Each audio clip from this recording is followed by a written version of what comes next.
Olá, meu nome é Pedro Henrique Silva Leonço e eu sou apenas o integrante do grupo. Neste vídeo ele tem o intuito de explicar as 3 leis de Newton, onde basicamente eu falarei um pouco sobre a lei, sobre os princípios da lei, depois falarei como farei a prática e logo após passará um vídeo da prática sendo executada sem nenhum som. Sobre a primeira lei de Newton, ela se chama o princípio da inércia, onde ela basicamente fala o seguinte: caso o objeto esteja parado, ele continuará parado.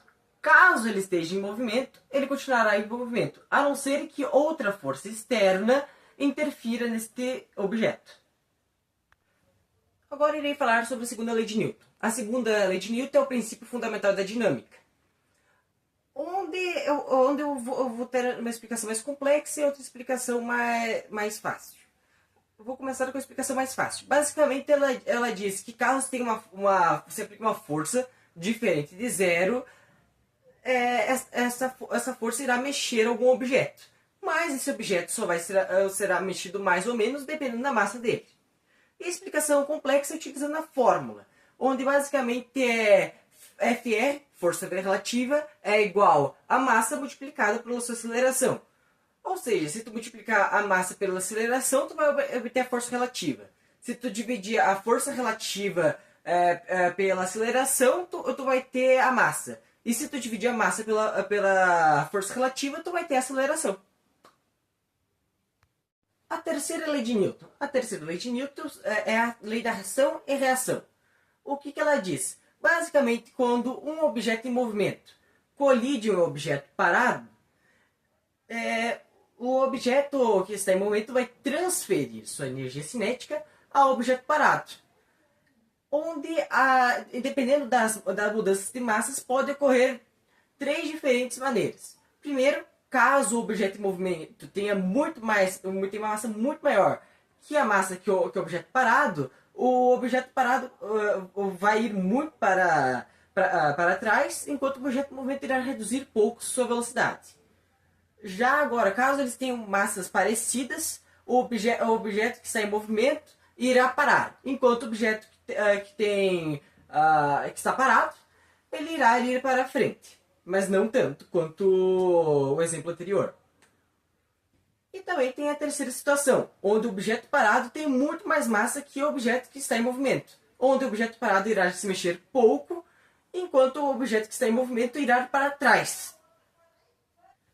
Complementando esse vídeo que eu fiz agora, eu notei que eu não falei sobre a força relativa. Dependendo da força relativa, também pode se mexer mais ou menos o objeto. Sendo que quanto maior a força relativa no objeto em movimento, mais será a distância que o objeto parado irá percorrer. Só isso que eu tenho a dizer. Este vai ser o único vídeo que vai ser do roteiro, onde eu vou explicar a prática explicando diretamente. Ok, basicamente todo objeto parado permanecerá parado caso ele não tenha nenhuma força externa. Como dá pra ver, este objeto está totalmente parado. Mas se eu der um chute, vai causar uma força externa e consequentemente o objeto irá se mover. E é apenas isso, o princípio básico da inércia. Nos próximos 2 vídeos a seguir servem para complementar sobre a lei da inércia, onde eu basicamente pegarei uma pinha no primeiro vídeo e eu farei ela cair no chão, deixando apenas a gravidade agir sobre ela. Tem uma força da gravidade que vai puxar ela para o chão. No segundo vídeo, eu irei correr e logo depois largar a pinha. Aí vai ter 2 forças agindo sobre ela. Além da força da gravidade, terá a força que eu fiz na hora da corrida, minha força de corrida. Que daí vai fazer, ao invés dela ir reto no chão, ela ir em diagonal. Mostrando que o objeto sempre tende a permanecer em movimento, a não ser que alguma outra força externa haja contra ele. Neste caso, o atrito do chão, força da gravidade, entre outros.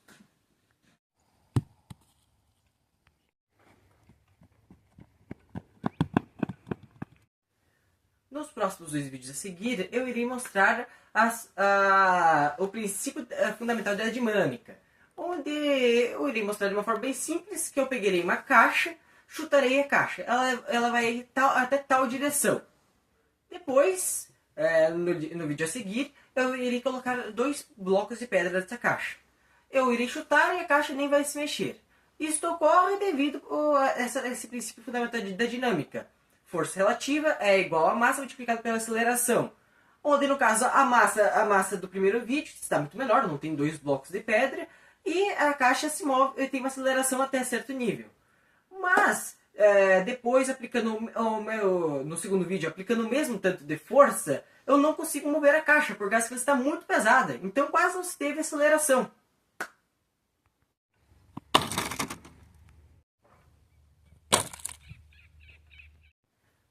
Agora, eu vou ter o exemplo prático da terceira lei de Newton.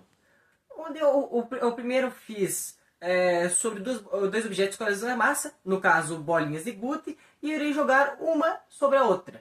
E daí a bolinha de gude que eu joguei irá parar, enquanto a outra vai ser transferida a energia cinética e irá para frente. Já daí no segundo vídeo, eu irei mostrar uma pinha batendo numa garrafa PET, e como a pinha tem muito mais massa que a garrafa PET, a pinha irá para frente e a garrafa PET vai ser jogada para o outro lado. E daí terá o terceiro exemplo, onde eu jogarei a garrafa PET na pinha. E onde a pinha não vai nem se mexer, enquanto a garrafa PET irá para trás.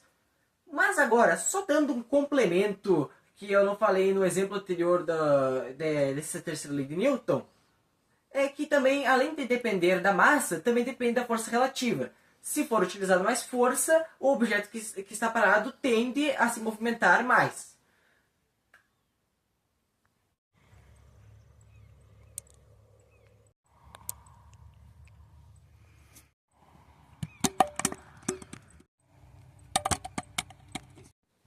Agora, para concluirmos, eu vou falar que eu gostei de fazer esse trabalho.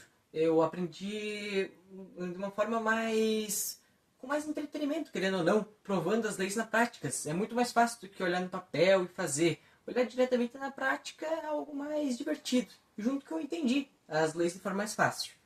E para concluir este vídeo de uma forma mais legal, eu irei falar sobre uma curiosidade que eu vi. Essa lei ela não se aplica na velocidade da luz. Aí começa a se aplicar a teoria da relatividade de Albert Einstein e também as teorias sobre a física quântica. Mas não irei me aprofundar sobre este tema, pois eu não tenho o devido conhecimento para explicar o porquê isto ocorre.